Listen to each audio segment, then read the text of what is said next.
gruppi. I dubbi di Bonomi, che dovrebbe essere il presidente della Confindustria, esattamente, e poi il vice ministro Leo, che propone la quiete ai contribuenti ad agosto e a dicembre. In che senso? Una riforma ambiziosa, ha detto il vice ministro dell'economia Leo, e lo è, scrive il Corriere della Sera stamani. Il disegno di legge delega dovrebbe essere approvato la prossima settimana dal Consiglio dei Ministri. Prevede la riduzione delle aliquote IRPEF da 4 a 3, transitoria, a regime flat tax per tutti, non solo per gli autonomi ma anche per i dipendenti e i pensionati, che verseranno l'imposta secondo un'aliquota unica. Questa sarebbe una enorme novità. La progressività sarà garantita dalla revisione di detrazioni e deduzioni, che saranno maggiori per i redditi più bassi. Il dettaglio delle misure non sarà nella delega, ma è affidato ai decreti attuativi che il governo dovrà emanare entro 2 anni, 24 mesi. Le modalità di finanziamento della riforma sono pure rinviate ai decreti. Si farà leva sul taglio di detrazioni e deduzioni. Il disegno di riforma è contenuto in 34 slide che il vice ministro Leo ha illustrato ai responsabili fisco dei partiti di maggioranza. Prevista la rimodulazione dell'IVA, razionalizzazione del numero delle aliquote, compresa la possibilità di aliquota zero su alcuni beni di prima necessità.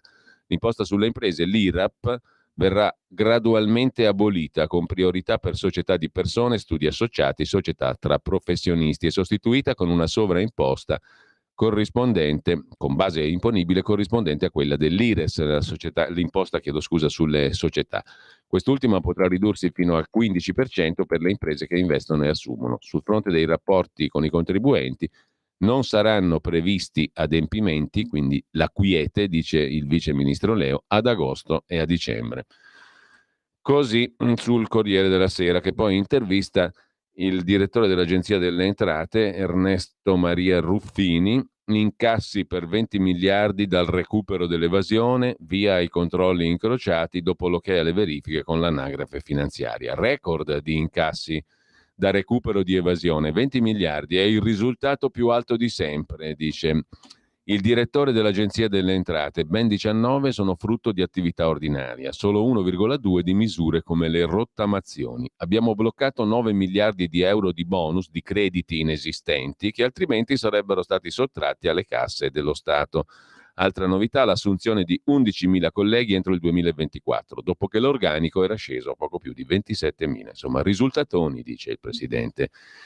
Il direttore dell'Agenzia delle Entrate. Intanto ieri è stata la giornata del mezzo secolo di Matteo Salvini. Il ministro delle Infrastrutture ha compiuto 50 anni, festeggiando sui social, postando una foto di lui che indossa una maglietta nera con scritto a caratteri cubitali: la vita comincia a 50. 1973, la nascita delle leggende. Su questa questione poi torna anche Libero in prima pagina, come vedremo, con un articolo su Matteo Salvini. Intanto scrive: Italia Oggi, Salvini è in guerra, ha dichiarato guerra all'Austria, pronto a chiedere all'Europa una procedura di infrazione perché in Tirolo è stata quasi bloccata la circolazione dei tir. Il giro di vite imposto dall'Austria prevede il blocco totale per alcune categorie di tir, la non circolazione per gli altri nelle giornate di sabato e domenica, il contingentamento a 300 mezzi all'ora nel tratto dell'autostrada che interessa il valico di frontiera Kufstein-Kiefersfelden. Dal divieto sono esclusi i mezzi con targa austriaca. Salvini dichiara guerra all'Austria e minaccia fuoco e fiamme. I trattati di libero scambio valgono per tutti. Non è possibile che un governo dell'Unione Europea, impedisca la libera circolazione di uomini e mezzi. I divieti devono scomparire. Non mi siedo al tavolo con qualcuno che è al di fuori della legge. Nessuna concessione all'illegalità. E un'altra questione: l'Italia sta mantenendo impegni sia sul tunnel del Brennero che sul TAV. Non sempre austriaci e francesi fanno lo stesso, dice Salvini. Io tornerò qui il 30 marzo a Campo di Trans, 1 chilometro sottoterra, per salutare la fresa Flavia che lavora al tunnel di base del Brennero. Lavoriamo anche con la A22 per la terza corsia. La sostenibilità è in primo piano, la nostra parte la stiamo facendo. Non accettiamo imposizioni. L'Austria deve tornare nell'alveo della legalità. A quel punto si potrà discutere. In Tirolo quasi bloccata la circolazione dei tir. In Lombardia invece ecco la giunta, 7 di Fratelli d'Italia su 16. Il meloniano Marco Alparone sarà il vicepresidente e assessore al bilancio. Guido Bertolaso è stato assessore alla sanità nella giunta precedente e manterrà l'incarico. Romano La Russa, Fratelli d'Italia, viene confermato come assessore alla sicurezza. Non sarà lui il vicepresidente della giunta. Alla Lega 5 assessorati, mentre 7 sono di Fratelli d'Italia su 16 e appunto Bertolaso confermato alla sanità. Salvini festeggia i 50 anni, un post con torta a mezzanotte, un consiglio dei ministri in Calabria, un commento sui social. Il ministro ha indossato una t-shirt con scritto "La vita comincia a 50, 1973, la nascita delle leggende. 50 volte grazie, vi do la mia parola che entusiasmo e a Dio piacendo energia e voglia di cambiare il mondo non mi mancano e non mi mancheranno", ha aggiunto il leader della Lega. Tra gli auguri via Twitter quelli di Marine Le Pen, scrive il Corriere della Sera. Intanto in Veneto la giunta Zaia vota una delibera per istituire presso il Policlinico Universitario di Padova il centro regionale per il cambio di sesso. Questione di civiltà, dice il presidente della regione Zaia.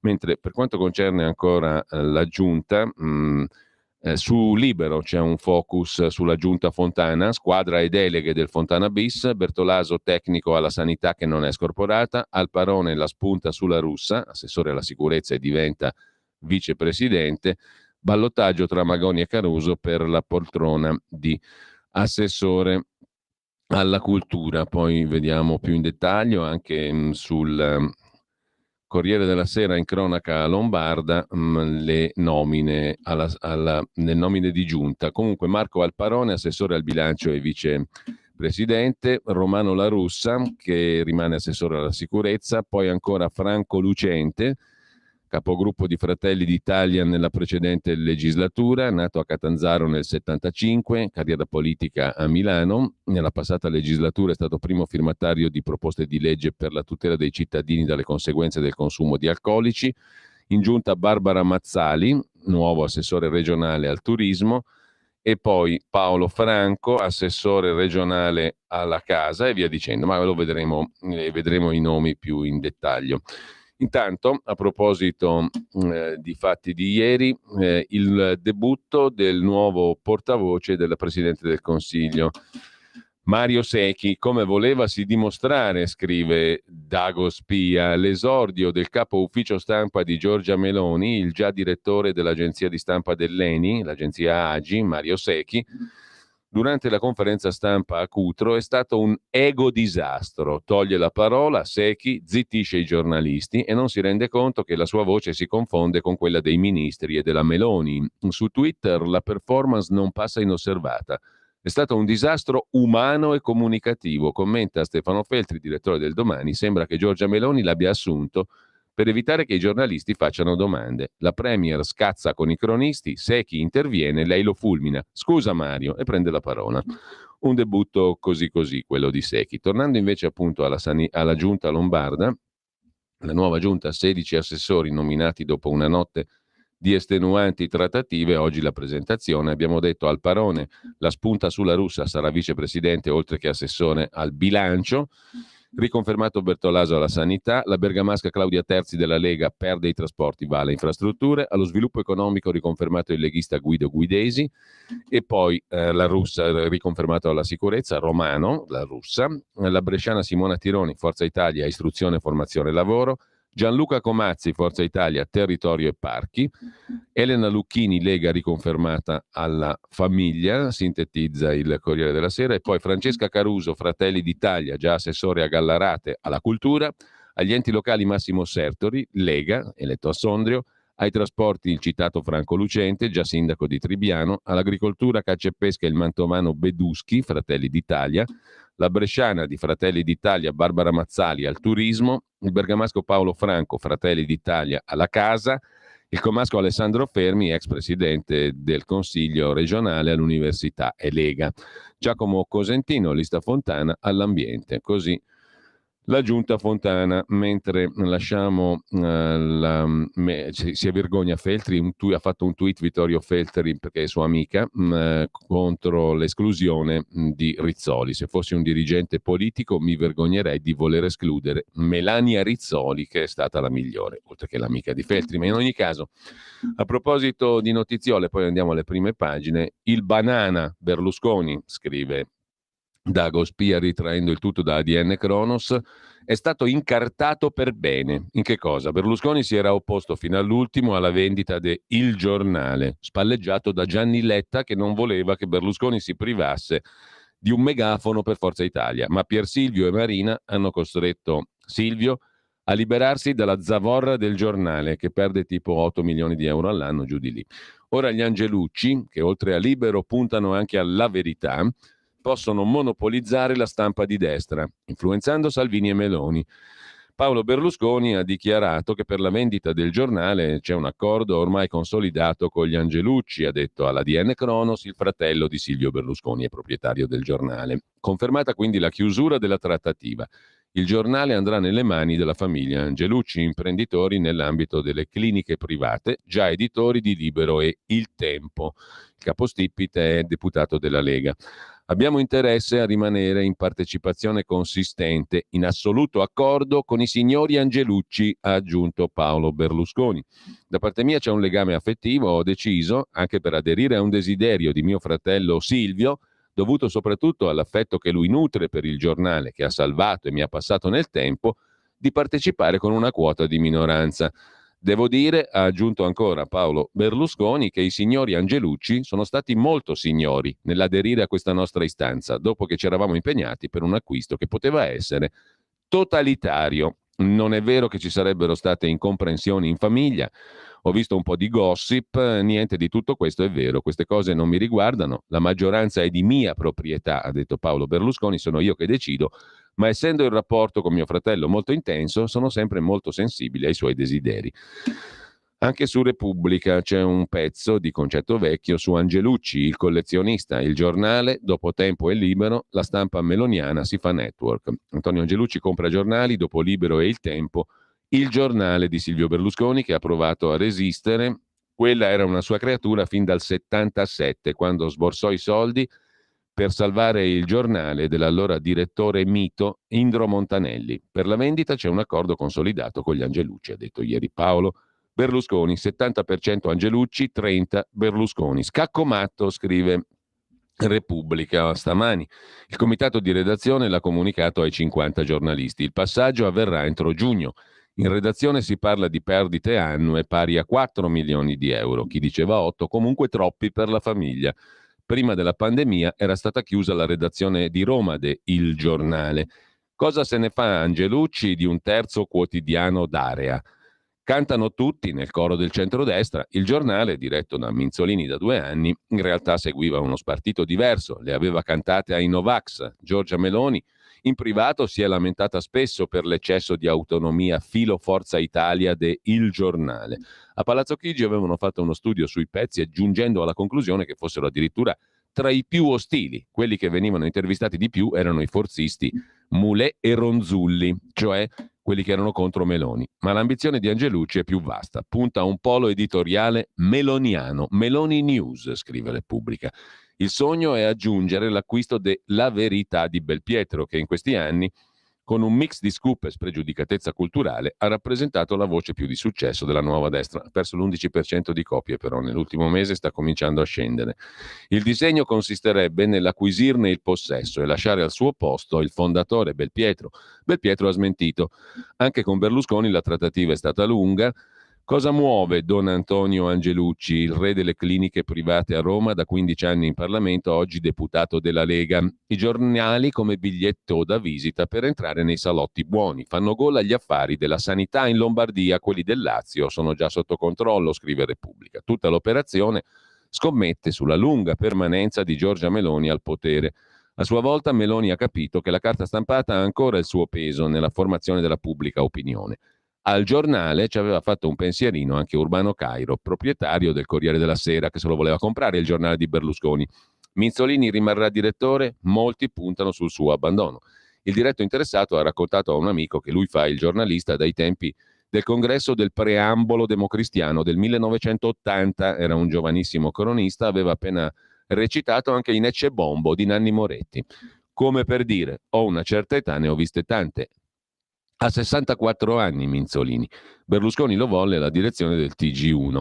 Antonio Angelucci, 79 anni, è invece in Parlamento da 15, ma nessuno conosce la sua voce, conclude Repubblica. Non dà interviste e non partecipa al dibattito pubblico. Riesce a farsi eleggere regolarmente dal centrodestra fin dal 2008, prima Forza Italia, oggi Lega, risultando sempre in fondo nella classifica delle presenze in Parlamento, in cima in quelle per il reddito. Alle ultime politiche voleva candidare uno dei figli con Fratelli d'Italia. Una strana concezione della politica e dell'editoria. Nel 2006 acquistò anche il piccolo giornale di sinistra Il Riformista di Antonio Polito e lo insediò a Botteghe Oscure, la mitica sede del PC, all'epoca in buoni rapporti con Napolitano, futuro Presidente della Repubblica. Di fronte vi parcheggiava il suo Ferrari di colore giallo, scrive Repubblica. Andiamo rapidi, il venerdì è anche il giorno del gossip, l'avvicinamento tra Marina Berlusconi e Marta Fascina, la non moglie di Silvio. La figlia del CAV ha imparato ad apprezzare l'onorevole Fascina.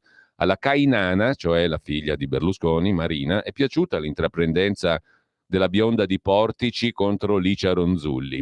Chismi Licia parteciperà in quota Forza Italia al tavolo di maggioranza sulle nomine con Gianni Letta. Tra le proposte di Chismi Licia, della capogruppo di Forza Italia al Senato Licia Ronzulli, ci sarà quella di Paolo Scaroni, presidente dell'Enel. Intanto, a proposito di Berlusconi, mamma Liturci, scrive ancora Dagospia, perché? Perché Paola Turci è la compagna dell'ex moglie, tra virgolette, dell'ex compagna di Berlusconi. La prima volta che ho visto Francesca Pascale, l'ex compagna di Silvio, all'improvviso è saltata la luce, racconta Paola Turci, la cantante. Come è nato l'amore con la moglie Francesca Pascale, l'ex badante di Berlusconi. 3 anni fa lessi un'intervista che lei aveva rilasciato a Francesca Fagnani, cioè la compagna di Enrico Mentana, e rimasi colpita. Poi ho visto la foto e ho pensato, però pure carina. Il primo incontro, vengo a sapere che era venuta al mio concerto a Torino, ero agitata, l'ho vista mentre entravo in scena e puntini puntini. Infine, a proposito di donne, Hollywood Reporter ha trovato la sua direttrice sul Tevere. Conchita De Gregorio guiderà The Hollywood Reporter Roma, la prima edizione europea in quasi 100 anni di storia del brand della testata americana. Il debutto italiano è previsto ad aprile, con tanto di lancio della piattaforma multimediale, sito web, rivista cartacea. A portare la testata di intrattenimento americana a Roma è la Brainstorm Media. Art Media Mix di Gianmarco Sandri, che sarà l'editore dell'edizione italiana. Sulla Stampa, pagina 33, Fulvia Caprara presenta Conchita De Gregorio, che firma naturalmente sia sulla Stampa che su Repubblica, come nuova direttrice dell'edizione europea della rivista di cinema americana Hollywood Reporter, versione italiana. Per capire la creatività della generazione Z, annuncia Conchita De Gregorio, è un modo per promuovere la creatività italiana e intercettare i cambiamenti sociali. La conoscenza della realtà oggi passa dalla cultura visiva, da serie TV e piattaforme streaming. Per quello Conchita De Gregorio dirigerà la rivista che si occupa di cinema e spettacolo. Per chi si occupa oggi di cultura e informazione, quel crocevia è il luogo più interessante che c'è. The Hollywood Reporter Roma sarà una piattaforma multimediale, sito web, rivista cartacea quindicinale e una rete di community. Intanto al Ministero dell'Economia, al posto che avrebbe dovuto essere di Antonino Turicchi, che sarebbe dovuto essere alla guida del dipartimento che si occuperà delle partecipate pubbliche, le società di partecipazione statale, e di valorizzazione di patrimonio e incentivi all'economia, sono in corsa 2 candidati. Il primo spinto da Giorgia Meloni e Paolo Ciocca, commissario Consob, l'altro portato da Giorgetti, Marcello Sala, ex vicepresidente di Intesa San Paolo. Il posto è quello di direttore delle partecipate pubbliche, le società a capitale statale. Intanto Bruno Frattasi è il nuovo direttore dell'Agenzia per la Cybersicurezza, non sa niente di cyber security, lo scrive Start Magazine. L'attuale prefetto di Roma, Bruno Frattasi, è stato nominato nuovo direttore dell'Agenzia per la Cybersicurezza Nazionale al posto di Roberto Baldoni, che era stato messo lì da Draghi, di fatto dimissionato dal governo. L'attuale prefetto di Roma dirigerà appunto l'Agenzia per la Cybersicurezza. Ad anticipare la nomina il sottosegretario alla Presidenza del Consiglio con delega ai servizi segreti Alfredo Mantovano. Per l'Agenzia una sostituzione lampo. Baldoni, messo lì da Draghi, si è dimesso lunedì. Un addio dettato anche dall'intensificarsi di attacchi hacker negli ultimi mesi. E secondo Start Magazine, però, Bruno Frattasi sarà un ottimo prefetto, ma non capisce nulla di cyber security, quindi sarebbe nel posto sbagliato. Nel frattempo la sanità made in Italy sbarca negli Emirati Arabi Uniti. Il gruppo ospedaliero San Donato, fondato da Giuseppe Rotelli, che ha anche arruolato tanti politici come Alfano e Maroni nel suo CDA, nel suo consiglio di amministrazione negli anni, apre una smart clinic ad Abu Dhabi, un primo passo per l'internazionalizzazione del colosso della sanità fondato da Rotelli, che realizzerà anche la American University in the Emirates a Dubai, un campus per 3.000 studenti, un investimento da 120 milioni di euro. C'è poi la storia di Walter Biot, poi andiamo alle prime pagine dei quotidiani di oggi. 2 articoli vi segnalo, uno su Avvenire. Ha ceduto segreti a Mosca, 30 anni di carcere per lui, rischiava l'ergastolo, la procura militare aveva chiesto l'ergastolo, trovati documenti riservatissimi, l'imputato ha dimostrato elevata infedeltà e capacità criminale, ma il suo avvocato dice è stato un processo sommario. Il capitano di fregata Walter Biot non ha potuto difendersi, protesta l'avvocato. Se ne occupa Luca Fazzo sul Giornale. 30 anni di carcere, la condanna più pesante per spionaggio dalla fine della seconda guerra mondiale. Deve essere una roba terribile che ha fatto questo ufficiale di marina Walter Biot. Pesante condanna dopo un processo in cui, secondo il suo avvocato difensore Roberto De Vita, Biot non ha avuto quasi la possibilità di difendersi, perché tutta l'accusa si dipanava tra segreti militari, segreti dell'Alleanza Atlantica, la NATO, che in aula non potevano essere citati. Ma quanto è emerso è stato sufficiente al Tribunale Militare di Roma per condannare l'ex capitano di fregata, degradato, Walter Biot. La richiesta, avanzata nella requisitoria dal procuratore generale, era più pesante. Ergastolo. Alla condanna di ieri potrebbe aggiungersene un'altra, perché Biot è sotto processo anche davanti alla giustizia civile. Ad incastrarlo nel 21 i carabinieri del ROS e le riprese di una microcamera nel suo ufficio. Nei video si vede il Biot fotografare col cellulare una schermata di computer e documenti che ripone in una borsa. Erano, dice l'accusa, 19 documenti riservati, riservatissimi, top secret, tutti venduti a un agente russo per una ridicola cifra, 5.000 euro. Col suo comportamento Biot avrebbe messo a rischio la lotta al terrorismo islamico e il complessivo apparato difensivo navale e aereo dell'Alleanza Atlantica, niente meno, per 5.000 euro. Deve essere un po' un coglione costui, a occhio e croce, a ingigantire, se è così la storia, a ingigantire i danni causati dal tradimento dell'ufficiale, l'esplosione l'anno dopo del conflitto ucraino, che la Russia di Putin ha affrontato avendo a disposizione informazioni di prima mano sulla struttura militare degli alleati di Kiev. C'era fiducia in Biot, per questo poteva muoversi in libertà e ha fotografato quei documenti, ha detto la procura militare. Il capitano, in quanto ufficiale addetto alla sicurezza, poteva muoversi con libertà negli uffici dello Stato Maggiore, aveva accesso a carte di delicatezza estrema.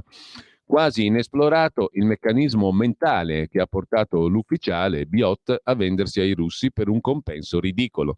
Secondo il suo legale, avrebbe agito in un momento di profonda crisi personale, familiare ed economica per le gravi condizioni di salute anche della figlia.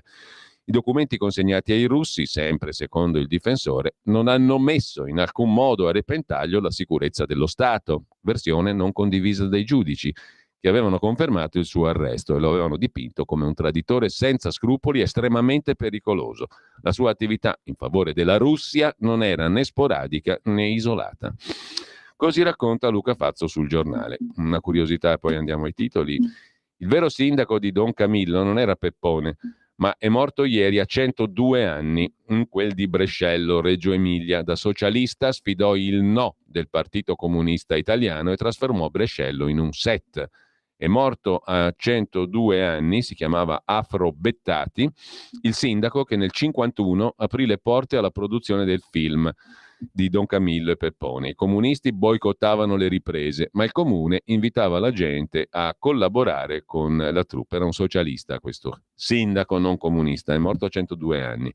Intanto chi si mangia la Sardegna? Siamo a Ottana, Nuoro, e siamo sul venerdì di Repubblica. Sono arrivate le cavallette, non è un modo di dire, sono arrivate Veramente, le prime arrivarono nel 19, quando gli allevatori lasciarono i campi incolti per la crisi del latte. Oggi sono diventate miliardi in Sardegna e contro le cavallette si schiera l'esercito. Ma andiamo finalmente ai quotidiani di oggi. L'apertura di Avvenire la vediamo subito.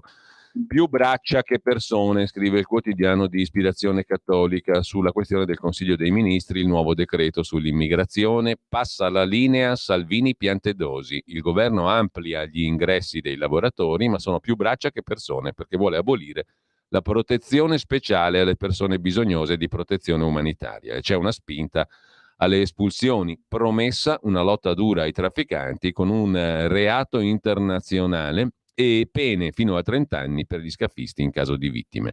Avvenire dà spazio alle voci di taluni imprenditori, dai campi al turismo, serve molto più personale straniero. E poi il commento, l'editoriale di Maurizio Ambrosini, continua lo sgoverno in tema di migrazioni, era difficile fare peggio. Al premier olandese Rutte, che chiedeva di contrastare i movimenti dei richiedenti asilo dal paese europeo di primo approdo verso altri, la collega Meloni ha risposto che bisognava contrastare gli arrivi. E questa è la logica in cui si iscrive la teatrale convocazione del Consiglio dei Ministri a Cutro. Definita la strategia, sono sorte tensioni nel governo su come attuarla. Difficile fare peggio di quanto è stato fatto. Continua lo sgoverno. Secondo Avvenire, mentre sempre da Avvenire in prima pagina, posti nei consigli di amministrazione e nei fondi, la CISL raccoglie le firme per una norma di iniziativa popolare per tradurre in pratica l'articolo 46 della Costituzione italiana che dice che i lavoratori devono entrare, secondo quel che prescrive una apposita legge, nei consigli di amministrazione delle aziende, la compartecipazione alla tedesca, insomma. La partecipazione è la più grande riforma verso una piena democrazia sociale. Ne abbiamo enormemente bisogno, dice il leader della CISL, Barra, che lancia la sfida per costruire dal basso un nuovo modello economico. Il comitato esecutivo della CISL ha approvato ieri il testo di una proposta di legge di iniziativa popolare per promuovere la partecipazione dei lavoratori nelle imprese. Il testo sarà depositato in Cassazione nelle prossime settimane. La raccolta firme previsti l'obbligo di un rappresentante dei lavoratori nei consigli di amministrazione delle società partecipate pubbliche, accordi con le imprese private per i consigli di sorveglianza e altri organismi di consultazione e codecisione e incentivi fiscali per favorire l'azionariato dei dipendenti e fondi fiduciari, sempre come prescrive la Costituzione, che contiene il principio della partecipazione dei lavoratori al capitale delle imprese.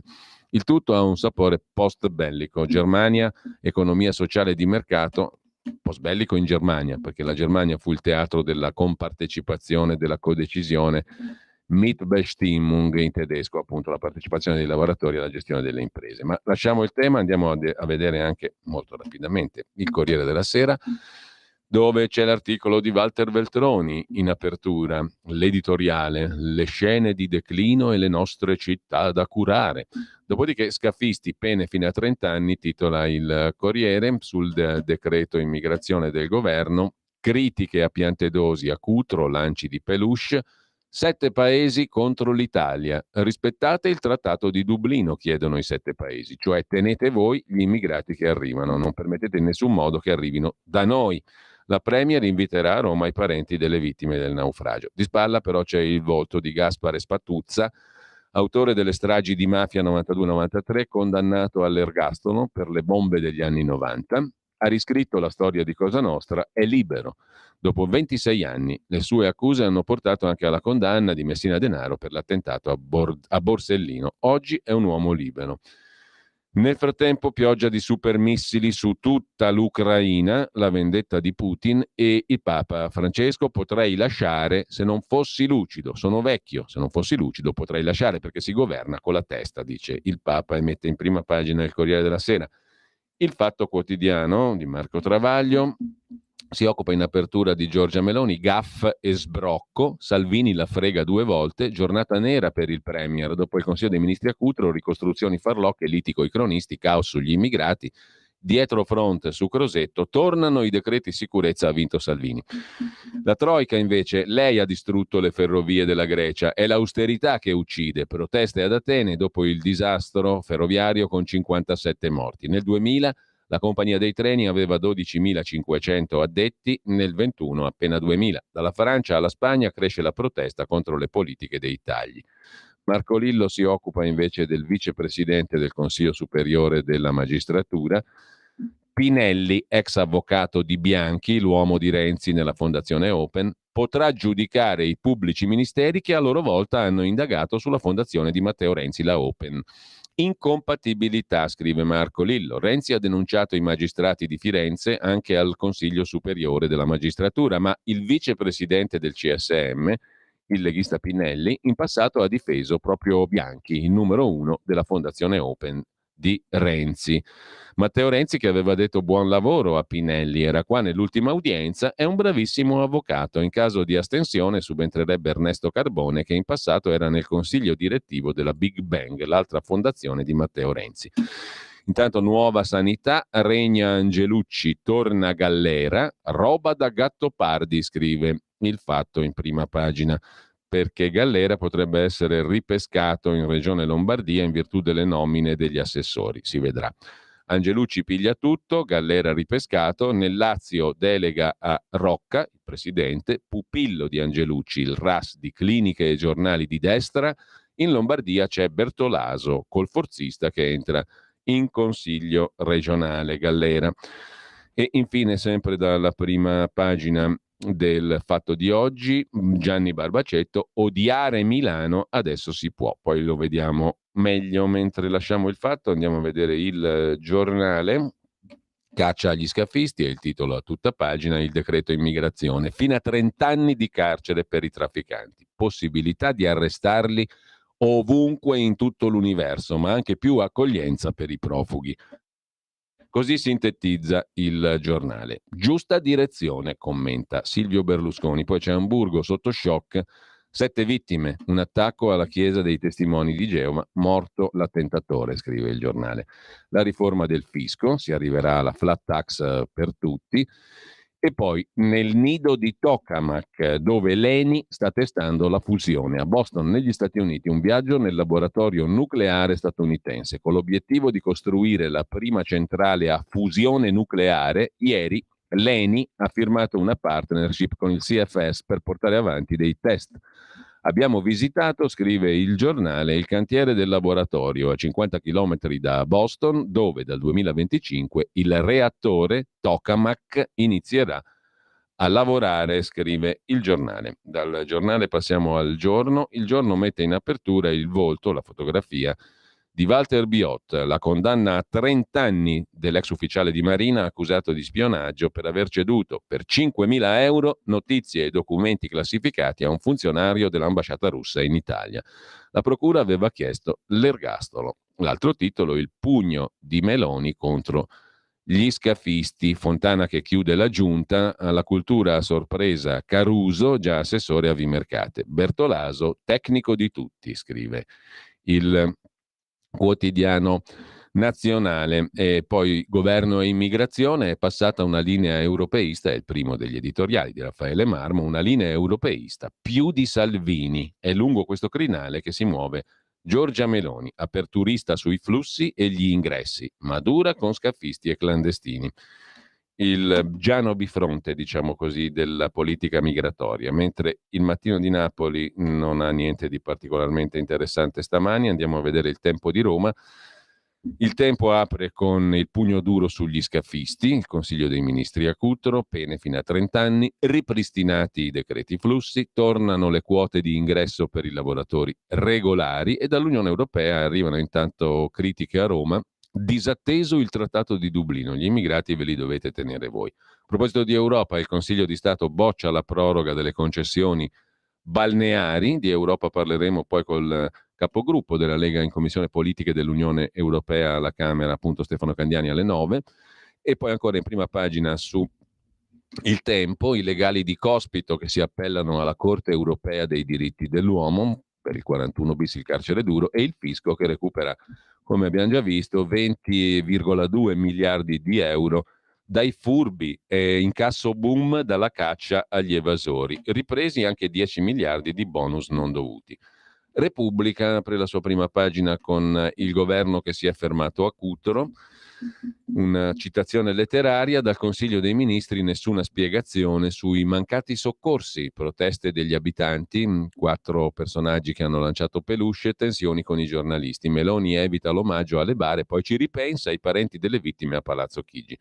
Papa Francesco: mi dimetterò quando sarò troppo stanco, ho chiesto ad alcuni cardinali intelligenti di avvisarmi se vedranno che ho perso lucidità. E poi anche qui si affaccia in prima pagina la vicenda dell'ufficiale spia russa Walter Biot, condannato a 30 anni di carcere, scrive Repubblica. Passiamo alla consorella di Repubblica, Agnelli Elkan, La Stampa. 30 anni agli scafisti, l'annuncio di Giorgia Meloni, li inseguiremo anche nelle acque internazionali, ma è stretta sui permessi. Dunque passa la linea Salvini, scrive La Stampa.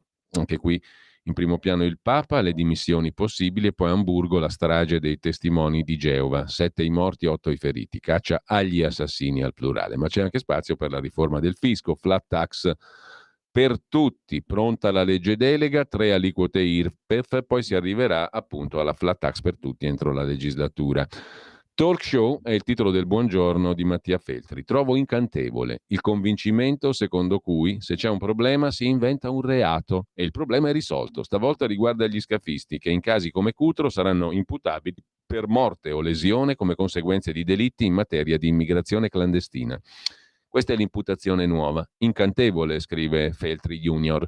Il governo è andato fino in Calabria per annunciare il colpo di genio e mi domando: ma se provoco morte o lesioni in conseguenza di altro che non sia immigrazione clandestina, è tutto ok? Insomma, morte o lesioni, ci sono altre fattispecie. Dai, Mattia Feltri, non prenderci per coglioni a tutti quanti. Comunque, oppure, oibò, provocare morte e lesioni era reato anche prima. Però fa tanto figo arrivare a Cutro e dire che le pene previste per la fattispecie vanno dai 20 ai 30 anni, per non dire dei famosi inasprimenti. Un esempio: il favoreggiamento dell'immigrazione clandestina passa, pena massima, da 5 a 6 anni. Ricordo un professore, Carlo Nordio, il quale avrà scritto 3000 volte sull'inutilità dell'inasprimento delle pene. Una minaccia che non intimidisce nessuno, scriveva Nordio. Ieri un omonimo ministro della giustizia, Carlo Nordio, ha annunciato i suoi di inasprimenti e ha detto estremamente severi. Ve lo immaginate lo scafista tunisino scoraggiato dalle modifiche al codice penale? Ma davvero si pensa di risolvere così qualcosa? Davvero si ritiene, scrive Feltri e si domanda, che i 79 morti di Cutro dipendano dalle pene agli scafisti? Davvero l'urgenza era come punire quelli e non come salvare gli altri? Davvero non avete capito niente di quei cadaveri, bambini, mamme piangenti, pescatori che non dormono più la notte, peluche che in protesta vi hanno lanciato addosso, bare che partivano mentre voi arrivavate per il vostro talk show? Conclude Mattia Feltri sulla Stampa. Andiamo alla prima pagina della Verità. La Verità apre a tutta pagina anche stamani con il depistaggio dell'archiviazione di Conte, una goffa operazione mediatica per tentare di insabbiare la vicenda Covid. Per depotenziare l'inchiesta su Giuseppe Conte viene sbandierata la notizia, scrive Giorgio Gandola, del nulla di fatto di un'indagine romana che risale al 21. Non c'entra niente con la zona rossa, ma serve a buttare tutto in caciara e a depotenziare anche la commissione di inchiesta parlamentare nascente sul Covid. Negli Stati Uniti l'ex capo dei CDC dichiara: 3 indizi portano alla pista di un virus creato in laboratorio.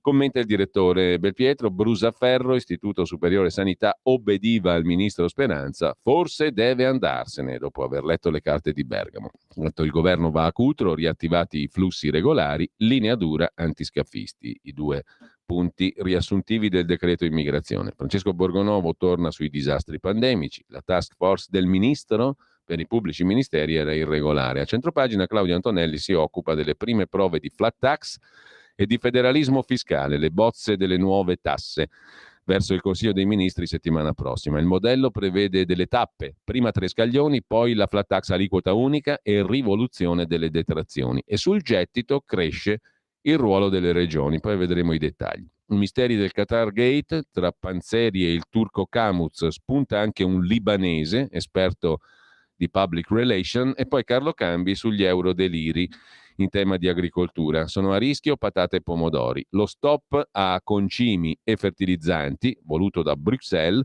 e il calo dei consumi, causa inflazione, hanno messo in crisi l'ortofrutta, le patate introvabili, si è passati da 70.000 a 30.000 ettari coltivati.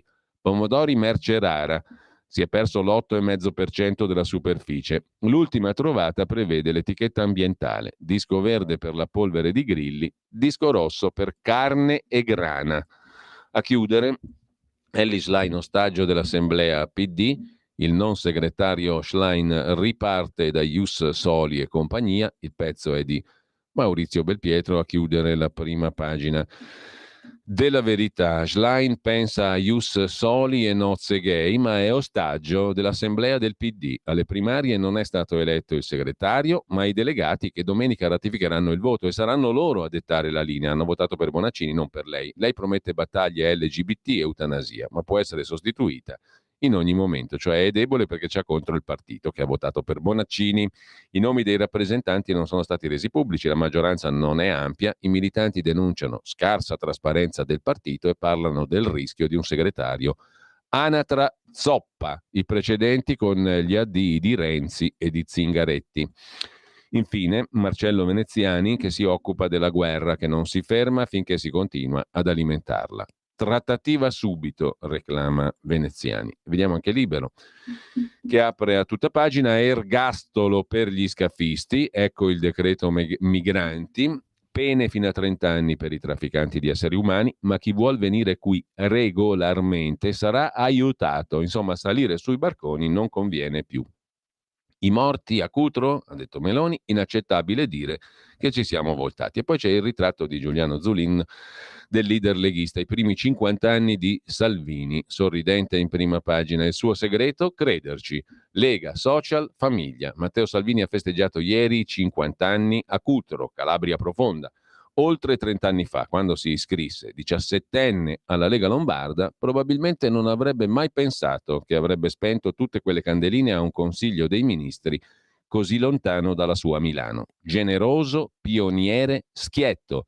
Il capitano non si è mai risparmiato, scrive in prima pagina su Libero Giuliano Zulin. Per questo è arrivato, senza venire da una famiglia ricca e senza giochi di palazzo, dove nessun leghista era mai giunto. Vice premier, terrore delle istituzioni europee, nemico giurato di una sinistra che non sopporta la semplicità e il pragmatismo di Matteo. Su tutto, migranti, papà e mamma, partite IVA. I compagni poi non sopportano che Salvini abbia popolarizzato la politica attraverso un uso, a volte estremo, dei social. Sulle pagine Facebook e Instagram dell'attuale ministro dei trasporti non ci sono notizie di continuo.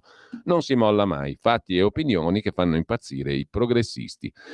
Un modo nuovo di comunicare che ha permesso a Matteo di superare tutti nel decennio passato e di fare tendenza. Si è diplomato al Manzoni di Milano, maturità classica, si è iscritto a storia, ma la laurea non è mai arrivata. Da giovanissimo si era infatti concentrato sulla carriera politica. Qualche lavoretto per mantenersi, tante riunioni, visite ai mercati, scarpinate, gazebo di qua e di là, mettendoci sempre la faccia e conquistando subito un seggio in consiglio comunale quando Marco Formentini, 1993, divenne sindaco. Altri tempi. 96 dichiarazione di indipendenza della Padania, Venezia, 97 elezioni del Parlamento padano, Chignolo Po, Salvini si candida coi comunisti padani, non un grande risultato. Da quel voto tra i gazebo, nelle piazze, per tutto il nord, iniziò però il declino bossiano. Un anno dopo, 98, diventa segretario del Carroccio, direttore di Radio Padania. La padanizzazione del Carroccio non dà buoni frutti come voti, però è quando sembra che tutto può andare a ramengo che il capitano dà il massimo. Lo si è visto anche 10 anni fa, dopo la fine del bossismo. Proprio in radio, col suo filo diretto quotidiano con gli ascoltatori, Matteo entra in simbiosi con gli elettori. Fa il pieno degli sfoghi quotidiani della gente, normale, che non è rappresentata da certi giornali, figuriamoci dalla TV troppo di fretta per ascoltare i problemi di tutti i giorni. Quando parla, Salvini cita sempre l'elenco degli agricoltori, pescatori, meccanici, artigiani, commercianti, per farsi portavoce della maggioranza silenziosa che non comprende certi discorsi politici e vuole praticità. La Lega, la radio, la rubrica delle lettere del quotidiano La Padania. Ma Matteo ha anche una vita personale, si sposa nel 2001, nemmeno trentenne diventa papà di Federico. Il matrimonio con Fabrizia non è un successo, successo invece in politica nel 2004, parlamentare europeo, 14.000 preferenze, figlie anche del dialogo instaurato in radio, sottolinea Libero per l'ennesima volta l'importanza di codesta radio qui, che adesso è Radio Libertà, con la sua gente, uno scranno che a intermittenza conserverà fino al 18. Grande scuola di relazioni, quella della radio, che poi verranno buone. In quegli anni nasce quella che è l'attuale classe dirigente del Carroccio, nasce anche Mirta, secondogenita dalla compagna Giulia. Gli amici, i colleghi, per dirne uno Lorenzo Fontana, ora presidente della Camera, col quale condivide l'alloggio. Inizia così a formarsi la squadra che nel dicembre 13 porterà Salvini da Milano a scalzare il Senatur alla guida di una Lega maciullata dalle inchieste che coinvolgono il cerchio magico. Viene dopo l'interregno di Maroni. Bobo aveva conquistato la presidenza della regione Lombardia e usato le scope a Bergamo per dare la ripulita alla Lega. Aria nuova, grande responsabilità, 2014 elezioni europee. Come recuperare consensi? Idea geniale, semplice, dove non avevano osato i sindacati, ci pensa la Lega, raccolta firme per abolire la legge Fornero sulle pensioni. Non si possono fare referendum in Italia su temi fiscali, ma la gente non lo sa e visti i numerosi esodati, il tema prende. Il Carroccio risale al 6%, nella tornata che vede Renzi al 40%.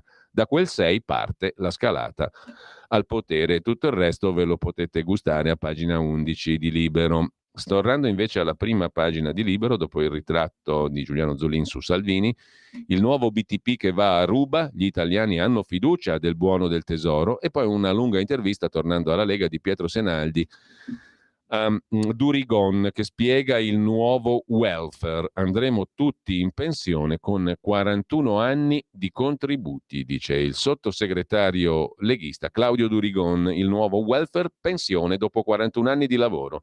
Il reddito di cittadinanza, un errore anche culturale. L'obiettivo finale è eliminarlo. Comunque vogliamo garantire ai giovani la pensione e consentire a chi ha 41 anni di contributi di ritirarsi con un assegno dignitoso. E poi va rinforzato il secondo pilastro, la previdenza integrativa, con sgravi e premialità. 41 anni e vai in pensione, a prescindere dall'età. Ci si arriva anche lì, mentre Vittorio Feltri dice che barba l'8 marzo, la parità tra i sessi ora c'è, basta con il piagnisteo. Infine, Libero lo lasciamo qui per andare a vedere anche la prima pagina del quotidiano di Sicilia. Musumeci in Sicilia, il passato ritorna, è l'argomento di apertura. Le incompiute di ieri sono problemi di oggi. Schifani, l'attuale presidente della regione, attacca Musumeci che ha lasciato troppa roba irrisolta. È un governo che non ha lasciato il segno. Quanto costa ai siciliani il non fare? E poi ancora in primo piano sul quotidiano di Sicilia, a pagina 3, fondi nazionali e comunitari, a rischio in Sicilia 1,5 miliardi di risorse tra europee e domestiche. E poi ancora da segnalare la questione dei rincari. I siciliani pagano ancora il conto del 2022, l'impennata dei costi per trasporti, alimenti, servizi ricettivi, ristorazione, gestione abitazioni. Anno orribile della Sicilia nei dati sui prezzi al consumo pubblicati dall'Istat, l'Istituto Nazionale di Statistica. A proposito invece di dati e di numeri, il Sole 24 Ore si occupa della riforma fiscale in apertura, 3 aliquote e sconti tagliati in base ai livelli di reddito. Ma c'è anche Biden in prima pagina, la manovra di Biden, più tasse ai super ricchi e spese per le armi. Tornando all'Italia, aiuti di Stato, le regole europee saranno più morbide per l'industria verde, per l'Italia e non solo, per tutta Europa. La risposta all'Inflation Reduction Act degli Stati Uniti, che hanno messo 369 miliardi di dollari per il rilancio economico. Intanto le fiere di Milano e Parma vanno verso l'integrazione. Diamo un'occhiata anche al Foglio di Giuliano Ferrara e Claudio Cerasa, immigrazione e integrazione. L'argomento principale, baraonda a Cutro, scene da una conferenza stampa sfuggita di mano a Giorgia Meloni, e la strategia dell'Europa fortezza che non funziona, ma il Consiglio dell'Unione Europea insiste. Rispettate Dublino, tenetevi voi Italia gli immigrati. Intanto, a proposito di Europa, in Francia un professore su tre è minacciato. Un'inchiesta shock della quale dà conto Giulio Meotti sulle scuole francesi. L'istituto IFOP pubblica il più vasto sondaggio sulle scuole francesi. Il paese di Samuel Paty, il maestro decapitato, e dei tanti troppi insegnanti aggrediti e minacciati. Il risultato del sondaggio, a dir poco, è angosciante. Un primo dato: un insegnante su 5, 21%, si è trovato a fronteggiare in carriera un'aggressione legata a tensioni di natura religiosa o identitaria. Leggi islamismo. Un dato che sale al 39% nelle REP, i quartieri più arretrati, dove quasi un terzo degli insegnanti dichiara di aver già subito un attacco fisico, scrive. In prima pagina sul Foglio Giulio Meotti, e sempre dal Foglio, tornando alla questione immigrazione, imprese e immigrati, non ci sarà crescita senza una seria politica di inclusione sociale, lavorativa e di cittadinanza. E da segnalare ancora le spese pazze dei pubblici ministeri a Pesaro, tutti assolti in un processo costato 4 milioni di euro soltanto in intercettazioni. 4 milioni è costata l'intercettazione portata avanti dalla magistratura di Pesaro per un processo che si è concluso con la assoluzione di tutti gli imputati. Si aggiungono ai 200 milioni che ogni anno lo Stato italiano, noi contribuenti, spende per effettuare intercettazioni richieste dai pubblici ministeri. Nel caso in questione la vicenda è quella dei necrofori dell'ospedale San Salvatore di Pesaro, accusati 10 anni fa di intascare i soldi che le famiglie dei defunti davano per la vestizione dei loro cari, anziché versarli all'azienda sanitaria. 4 milioni solo in intercettazioni, tutti assolti. A chiudere, due segnalazioni. La prima, l'Andreas Version di Andrea Marcenaro. La dimostrazione è scientifica, vidimata, timbrata. Esattamente come l'urina, anche la cacca del gatto ha un odore caratteristico. Per noi l'odore potrebbe essere sempre lo stesso, ma un gatto è in grado di distinguerlo da quella di chiunque altro e di percepirne i feromoni contenuti. Perciò quei felini, diversamente dai leoni, i quali marcano apposta il territorio con le loro deiezioni, i gatti invece hanno imparato che nascondendo le feci sottoterra ne nascondevano l'odore e riuscivano quindi a passare inosservati. I vigliacchetti, non essendo davvero un leone, al massimo un ometto, poi trascurando il fatto che perfino l'ometto tende in genere a nascondere la cacchina, come il gatto, va bene che avere di fianco Gad Lerner induce, ma come fa Marco Travaglio, per essere osservato giorno dopo giorno, a spargere 10 volte la popò di un re della foresta? Si domanda Marcenaro. Chiudiamo con Pasolini e una bugia. Troppo facile, scrive Maurizio Crippa nella sua rubrica contro Mastro Ciliegia, citare la poesia La profezia di Ali venuto dal mare, ma lasciare la poesia a metà. È più famosa come Ali dagli occhi azzurri. Del resto quel primo verso piaceva molto a Pasolini, lo usò per il titolo di un libro. La poesia in realtà si intitola Profezia e davvero lo è, perché gran poeta, cioè profeta, era Pasolini. Profezia perché scritta esattamente 60 anni fa, quando di migranti sulle nostre coste e di popoli che sorgevano dal mare nessuno ancora immaginava. Ma è profezia davvero questa poesia di Pasolini, che è stata ricordata e ripresa in questi giorni per la luce drammatica con cui illumina il presente, perché Pasolini scrive proprio di Crotone, di palmi, di milioni di persone che arrivano in Calabria. Tuttavia, sottolinea Maurizio Crippa, le profezie richiedono coraggio e sincerità. Quella che manca, chiamiamola reticenza, in chi in questi giorni ha ripreso Pasolini ma ha troncato la citazione a metà, dove faceva comodo. E invece la poesia va letta per intero, cosa che faremo tra pochissimo, dopo la pausa. Perché Pasolini sì prefigurava l'arrivo di masse dall'Africa alla Calabria, ma diceva anche qualcos'altro. Stai ascoltando Radio Libertà, la tua voce libera, senza filtri né censura. La tua radio.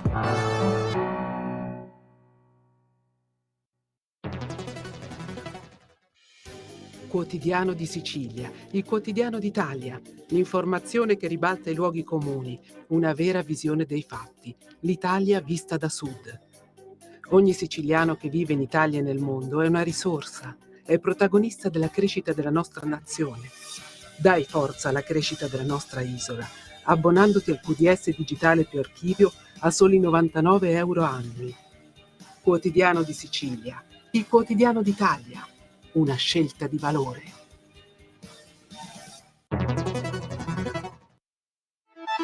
Stai ascoltando Radio Libertà, la tua voce libera, senza filtri né censure, la tua radio.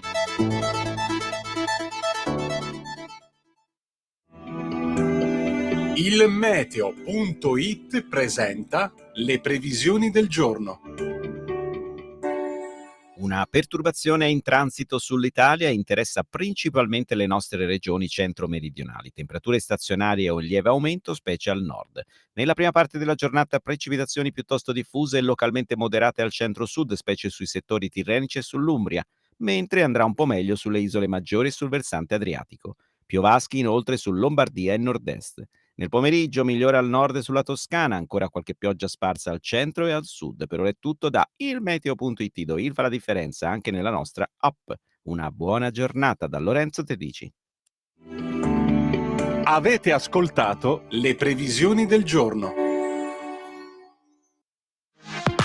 La tua radio è ascoltabile anche con la televisione in digitale. Sul telecomando della televisione digitale o del tuo ricevitore digitale puoi scegliere se vedere la TV o ascoltare la radio. Risintonizza i canali radio e troverai anche Radio Libertà, canale 252. E allora torniamo alla poesia di Pasolini di 60 anni fa. Profezia. Ali dagli occhi azzurri, uno dei tanti figli di figli, scenderà da Algeri, su navi a vela e a remi. Saranno con lui migliaia di uomini, coi corpicini e gli occhi di poveri cani dei padri, sulle barche varate nei regni della fame. Porteranno con sé i bambini e il pane e il formaggio nelle carte gialle del lunedì di Pasqua. Porteranno le nonne e gli asini sulle triremi rubate ai porti coloniali. Sbarcheranno a Crotone o a Palmi a milioni, vestiti di stracci, asiatici e di camicie americane. Subito i calabresi diranno, come malandrini a malandrini, ecco i vecchi fratelli, coi figli e il pane e formaggio. Da Crotone o Palmi saliranno a Napoli e da lì a Barcellona, a Salonicco e a Marsiglia, nelle città della malavita. Anime e angeli, topi e pidocchi, col germe della storia antica, voleranno davanti alle wilaye. Essi sempre umili, essi sempre deboli, essi sempre timidi, essi sempre infimi, essi sempre colpevoli, essi sempre sudditi, essi sempre piccoli, essi che non vollero mai sapere, essi che ebbero occhi solo per implorare, essi che vissero come assassini sottoterra, essi che vissero come banditi in fondo al mare, essi che vissero come pazzi in mezzo al cielo, essi che si costruirono leggi fuori dalla legge, essi che si adattarono a un mondo sotto il mondo, essi che credettero in un Dio servo di Dio, essi che cantavano ai massacri dei re, essi che ballavano alle guerre borghesi, essi che pregavano alle lotte operaie, deponendo l'onestà delle religioni contadine, dimenticando l'onore della malavita, tradendo il candore dei popoli barbari. Dietro ai loro Ali dagli occhi azzurri usciranno da sotto la terra per uccidere, usciranno dal fondo del mare per aggredire, scenderanno dall'alto del cielo per derubare e prima di giungere a Parigi per insegnare la gioia di vivere, prima di giungere a Londra per insegnare ad essere liberi, prima di giungere a New York per insegnare come si è fratelli, distruggeranno Roma e sulle sue rovine deporranno il germe della storia antica. Poi, col Papa e ogni sacramento, andranno su come zingari verso nord-ovest, con le bandiere rosse di Trotsky al vento. Pierpaolo Pasolini, Profezia, 1964. Questo per intero il pezzo che molti citano solo all'inizio, come sottolinea Maurizio Crippa sul Foglio. Ci rimane da guardare la prima pagina del Dubbio, il quotidiano degli avvocati penalisti. Sui migranti Meloni commissaria alla Lega, ora decide Palazzo Chigi. Il Dubbio la legge all'opposto di quello che sembra a tutti gli altri. E poi ancora nelle nostre carceri si torna ai 10 minuti di telefonata. Cresce la tensione, proteste dei carcerati. Italia Oggi si occupa in taglio alto di Salvini contro l'Austria, l'abbiamo visto prima, l'Austria limita la circolazione dei tir, il ministro Salvini è pronto a chiedere la procedura di infrazione europea contro l'Austria. Il primo piano è tutto dedicato, il titolo d'apertura, alla riforma fiscale, in 21 articoli, aliquota IRES di base al 15%, 3 aliquote IRPEF, flat tax estesa ai lavoratori dipendenti, fino a 120 rate per pagare le cartelle, e taglio delle detrazioni. Dopodiché c'è una intervista a Blangiardo, Giancarlo Blangiardo, presidente dell'Istat, demografo. Dare un lavoro agli immigrati non basta, forse è la parte più facile, ma al lavoro va affiancata casa, scuola per i figli, servizi per lavoratori e loro familiari, e occorre disegnare e accompagnare le persone nei percorsi di quella che chiamiamo integrazione. Per tutto questo i numeri non sono marginali, dice il professor Blangiardo. Parlando del calo delle nascite, l'immigrazione, spiega Blangiardo, non è la magica soluzione a tutti i problemi della demografia debole, bensì un'utile leva da considerare e su cui agire. Intanto le diffusioni dei quotidiani a gennaio: Italia Oggi più 16%, Fatto più 11%, Libero più 5%, Avvenire meno 2%, Corsera meno 3%, Sole 24 Ore meno 5%, Verità meno 11%, Il Giorno Quotidiano Nazionale meno 11%, Stampa meno 13%, Giornale meno 13%, e Repubblica continua costantemente a perdere come fa da mesi a questa parte, meno 16%. Anche La Verità ha imboccato la pista negativa, meno 11% di diffusione a gennaio.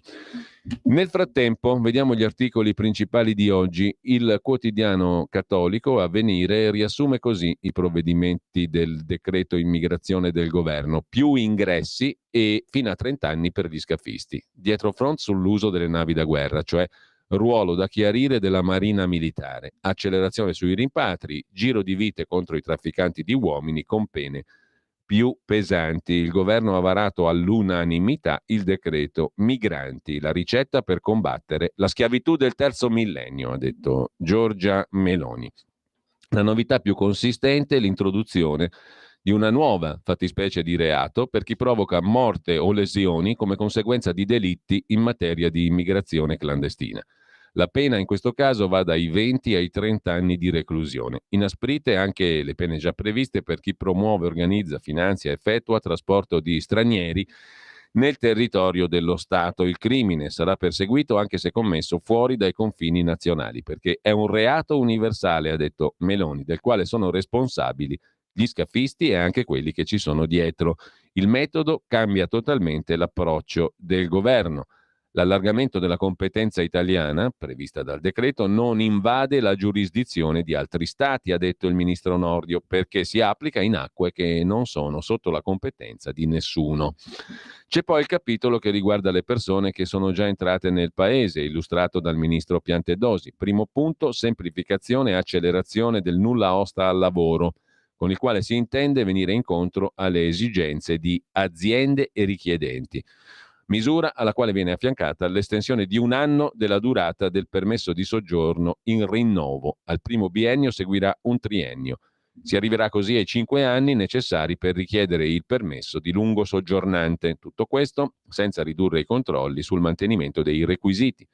E poi il provvedimento prevede una stretta sulla protezione speciale che era stata introdotta per ovviare alla abolizione della protezione umanitaria voluta da Salvini nel 2018. L'obiettivo è impedire interpretazioni che portano a un allargamento improprio della protezione per gli stranieri. Nei casi di gravi inadempimenti da parte dei gestori dei centri di accoglienza migranti, il prefetto potrà nominare un commissario per assicurare il mantenimento dei posti. E poi abbiamo il decreto flussi, che diventa triennale, 2023-25. È l'arco di tempo che farà da base il triennio per la definizione delle quote di stranieri da ammettere per il lavoro subordinato.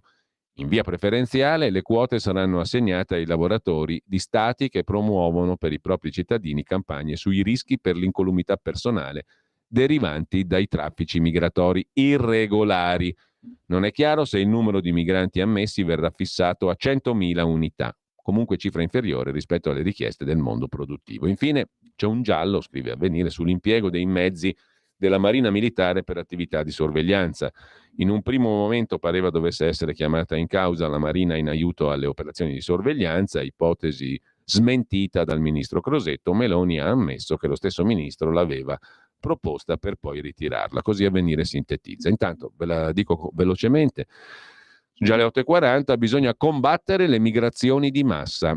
A dirlo il presidente degli imam francesi, Hassan Chalgoumi, contro l'islamismo e contro il modello francese. Se sono garantiti istruzione e lavoro, non vengono in Italia, dice il rappresentante dei musulmani d'Oltralpe. Combattiamo gli islamisti, l'immigrazione va regolamentata. Su Tempi.it l'articolo del direttore Emanuele Boffi: la Guardia Costiera salva vite umane ma non fa notizia. A Lampedusa in 24 ore sono sbarcate 1.500 persone incolumi, vive. Le nostre autorità sono intervenute in soccorso di una sessantina di naufraghi. Una lettera dell'ammiraglio Carlone, comandante generale del Corpo delle Capitanerie di Porto. Su sussidiario.net invece caos migranti dal Regno Unito al Ruanda e l'escamotage di Londra per sfidare i clandestini. La nuova legge che il premier Sunak vuole approvare riprende un'idea di Boris Johnson, non riguarda tutti i migranti. L'obiettivo è di bloccare l'arrivo sui barchini, frenare l'arrivo sui barchini di immigrati clandestini. Nel 2022 45.000 in Gran Bretagna. Il governo vuole rimediare, riprende un'idea di Boris Johnson che approva norme secondo le quali chi arriva con questa modalità e chiede asilo verrà trasferito in Ruanda, paese col quale la Gran Bretagna ha stipulato un accordo. Per quanto concerne l'intervista a Giancarlo Blangiardo di Alessandra Ricciardi a pagina 6 di Italia Oggi, abbiamo riassunta prima: il lavoro agli stranieri non basta, dice il presidente dell'Istat. Negli anni 50 la vecchia Europa aveva il 20% della popolazione mondiale, oggi è il 7%. Non solo l'occupazione dopo il Covid ha recuperato numeri importanti, ma anche in termini qualitativi c'è un interessante orientamento verso posizioni più stabili. Per quanto concerne poi l'immigrazione, torna sul tema Blangiardo, non è la soluzione magica ai problemi della demografia debole. Nel 2012 i figli dei cittadini stranieri erano circa 80.000 all'anno. Nel 2021 l'apporto è già sceso, pur essendo aumentata la popolazione straniera, a meno di 60.000 unità.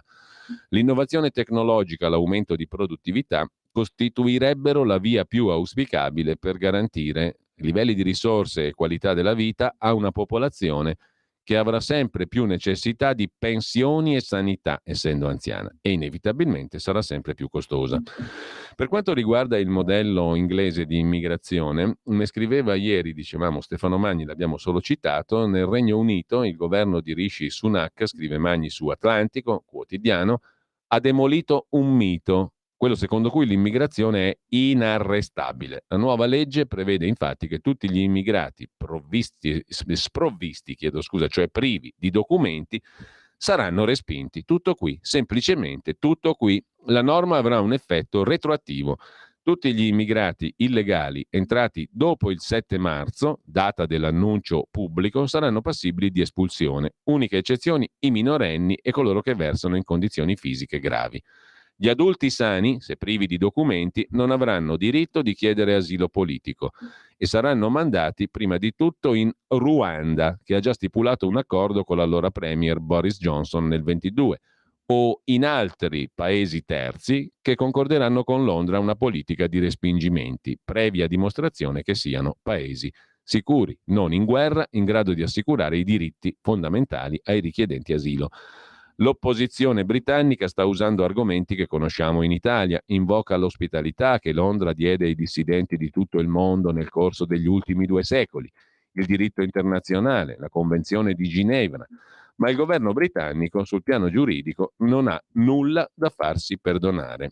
Agisce in armonia con la Convenzione di Ginevra e con tutte le regole internazionali. Potremmo copiarlo anche noi, ma l'applicazione in Italia sarebbe molto difficile per tre motivi. Primo, gli immigrati che arrivano da paesi sicuri come la Turchia, vedi il caso Crotone, Cutro, possono anche essere espulsi, ma quelli che giungono dalla Libia no. Molto più difficile dimostrare che un paese in guerra dal 14 sia sicuro. Vale l'argomento del primo approdo. Secondo, contrariamente al Regno Unito, l'Italia fa parte dell'Unione Europea, gli altri Stati membri dell'Unione hanno tutto l'interesse che noi continuiamo ad accogliere tutti gli immigrati dal Mediterraneo.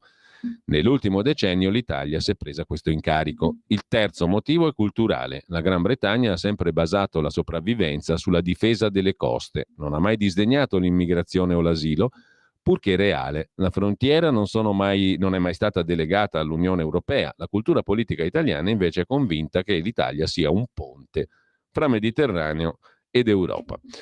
Vi segnalo rapidamente in tema di commenti, pagina 2 di Italia Oggi, Gianni Macheda, c'è un vuoto esistenziale che noi riempiamo spesso di cose inutili e chi vuol vendere qualche cosa lo sa benissimo e ci intasa. Il tema è molto interessante, così come vi cito il pezzo di Marco Bertoncini su Nordio, il ministro della giustizia, che per adesso si limita a gorgheggiare. Se ci sei, batti un colpo. Dove è finito Nordio? A proposito di giustizia, Andrea Zambrano sulla Nuova Bussola Quotidiana riprende una notizia che non si è filato proprio nessuno. La Data e il Giornale con Luca Fazzo, l'abbiamo intervistato qui a Radio Libertà con Antonino Danna, ne ha parlato nessuno. L'Eschimo in procura e le indagini ignorate sul Partito Democratico.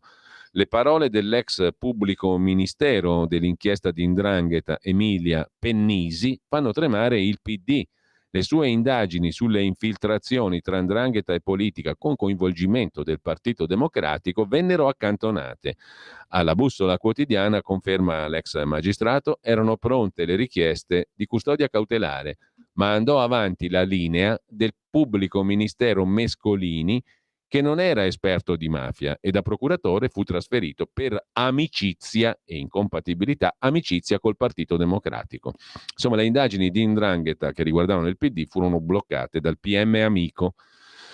E intanto, a proposito di PM, Armanna, l'avvocato che ha detto tante belle storie, molto spesso del tutto false, imputato e accusatore dell'ENI, era inattendibile, con quelle chat truccate l'avremmo capito subito. A parlare in questo caso è un giudice. Sul caso Eni Nigeria, il giudice Tremolada, assai critico con i pubblici ministeri che invece accreditavano questo sputtanatissimo testimone. In primis il procuratore aggiunto di Milano Fabio De Pasquale e il pubblico ministero Sergio Spadaro, che sono stati rinviati a giudizio per rifiuto d'atti d'ufficio in relazione al processo milanese Eni Nigeria, giusto appunto. Il magistrato Tremolada è stato sentito come testimone a Brescia e ha criticato pesantemente i pubblici ministeri del caso Eni Nigeria. Intanto, a proposito di Milano, ora odiare Milano è diventato trendy. Si è rotto l'incanto, scrive Gianni Barbacetto nella rubrica Nordisti, a pagina 11 del Fatto Quotidiano. Lo storytelling può coprire a lungo la realtà, ma poi arriva un momento in cui l'enfasi si sgonfia e i fatti tornano a imporsi. Sta succedendo con Milano. Dall'Expo a oggi la narrazione drogata ha raccontato la città come metropoli europea, place to be, città vincente, esperienza unica, la sola che tenta di entrare a far parte del club delle città sexy del mondo: Barcellona, Madrid, Parigi, Berlino, Londra, New York, San Francisco. Sviluppo urbanistico, crescita dei valori immobiliari, orgoglio Milano, poderosa macchina propagandistica, imprese, politica, stampa, e chi steccava nel coro indicando le contraddizioni del modello Milano era reso invisibile, inesistente. Ora qualcosa si è spezzato. Un libro di Lucia Tozzi, L'invenzione di Milano, analizza la macchina della comunicazione su Milano e la smonta, confrontandola con le reali politiche urbane. Retromarcia dai quotidiani ai libri, molti si stanno accorgendo di tutti i difetti della città di Milano. Nel frattempo Domenico Cacopardo nota su Italia Oggi, andiamo dalle parti della neosegretaria del PD, tutti i media hanno scherzato quando si sbracciavano entusiasti per magnificare l'elezione di Elly Schlein a segretaria del PD, una presa per i fondelli i cui destinatari erano loro. È emerso ieri, infatti, che completati i calcoli, Elly Schlein non ha la maggioranza nell'Assemblea nazionale, l'organo che ha sostituito il vecchio, potente, decisivo comitato centrale del PC. È dunque questa di Schlein una vittoria mutilata? E lei una specie di barone di Munchausen in salsa moderna? Non è detto, basta ricordare cosa riuscirono a fare Craxi e D'Alema.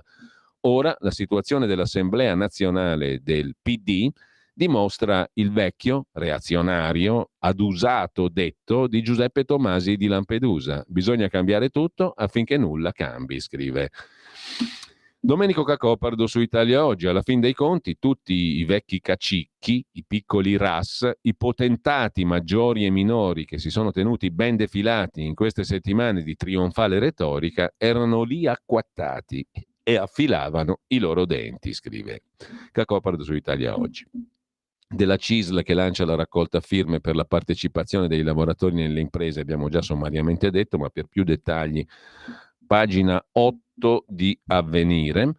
E c'è anche il richiamo all'articolo 46 della Costituzione che recita testualmente: ai fini della elevazione economica e sociale del lavoro e in armonia con le esigenze della produzione, la Repubblica riconosce il diritto dei lavoratori a collaborare nei modi e nei limiti stabiliti dalle leggi alla gestione delle aziende. Ed è su questo articolo che la CISL lancia la raccolta firme per la partecipazione dei lavoratori nelle imprese, riproponendo un diverso modello di relazioni fra capitale e lavoro come leva per lo sviluppo socialmente sostenibile e ripartendo appunto dall'articolo 46 della Costituzione. C'è l'intervista al segretario generale della CISL, Luigi Sbarra. Questa è la vera riforma democratica, cambiamo il modello economico con centralità della persona, coinvolgimento e relazioni generative.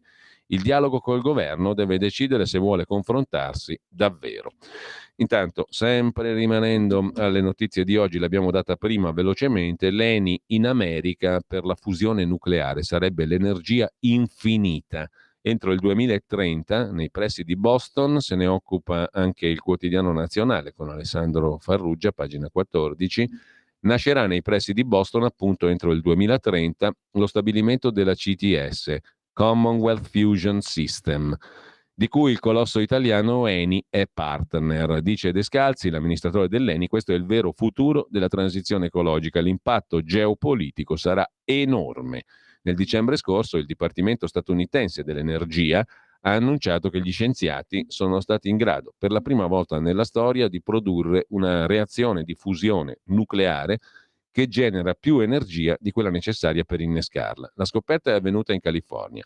Lo scopo della ricerca sulla fusione è replicare la reazione nucleare attraverso la quale si crea l'energia del Sole. Nessun rischio, la reazione si potrà interrompere in qualsiasi momento. Le scorie radioattive assorbite dal muro di cemento. L'impianto statunitense avrà potenza di 100 megawatt termici, 20 elettrici, funzionerà a deuterio e trizio. I dettagli li trovate sul giornale di oggi e poi sul Quotidiano Nazionale.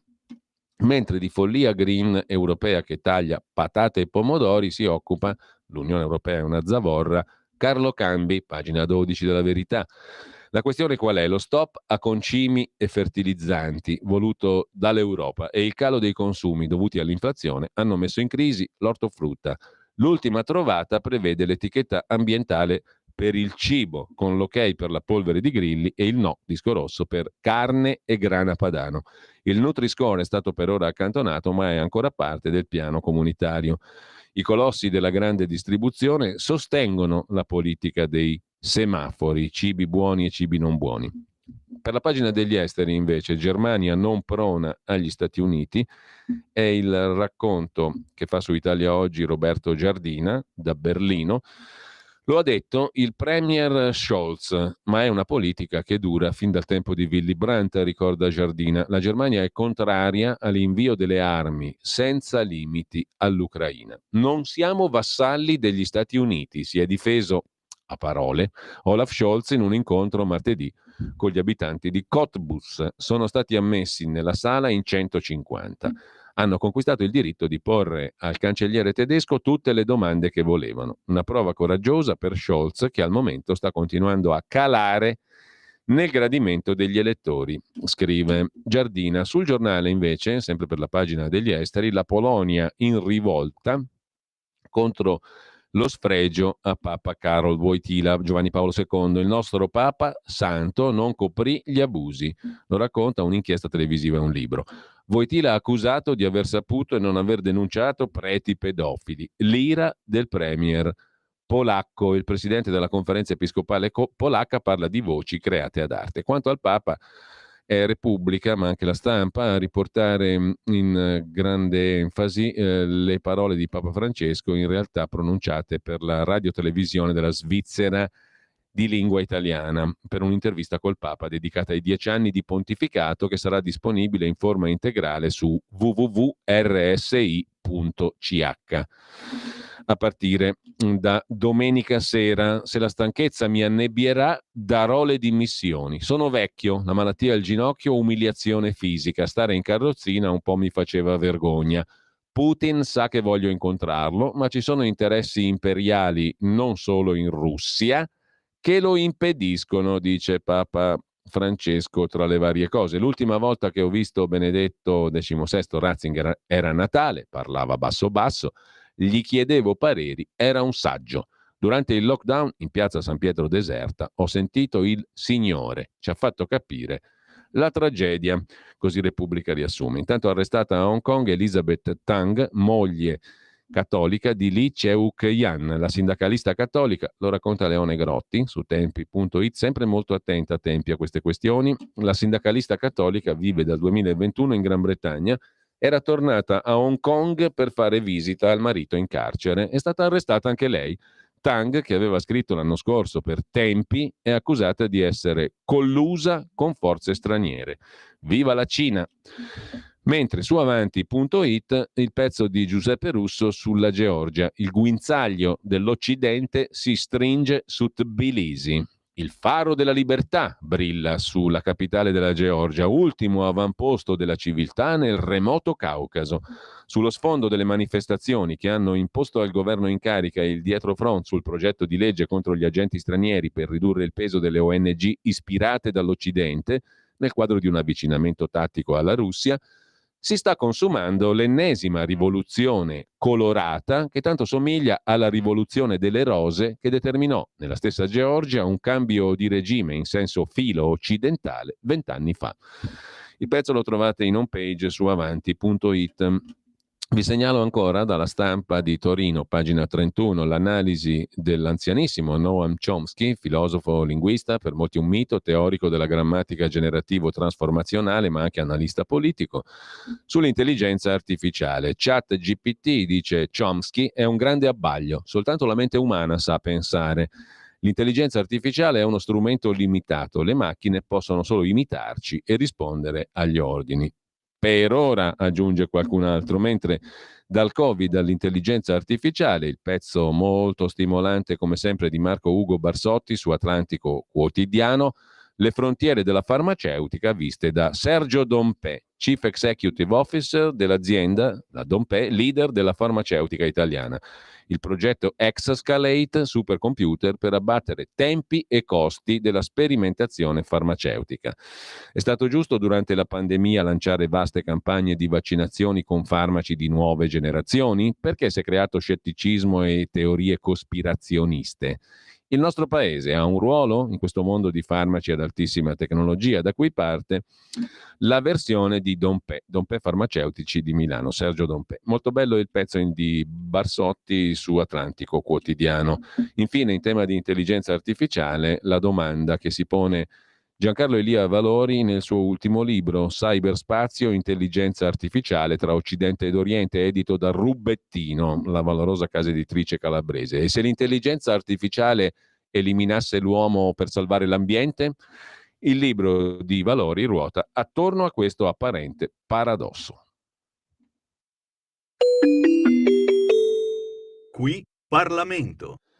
E io do il benvenuto e il buongiorno, come vi ho annunciato prima, per la nostra rubrica in collaborazione con il gruppo della Lega alla Camera, a Stefano Candiani, capogruppo della Lega appunto in Commissione Politiche dell'Unione Europea. Buongiorno e grazie intanto. Buona giornata Giulio, buona giornata a tutti gli ascoltatori. Allora, abbiamo non moltissimo tempo, ma avremmo una quantità di argomenti che potremmo stare tutta la mattina a parlare.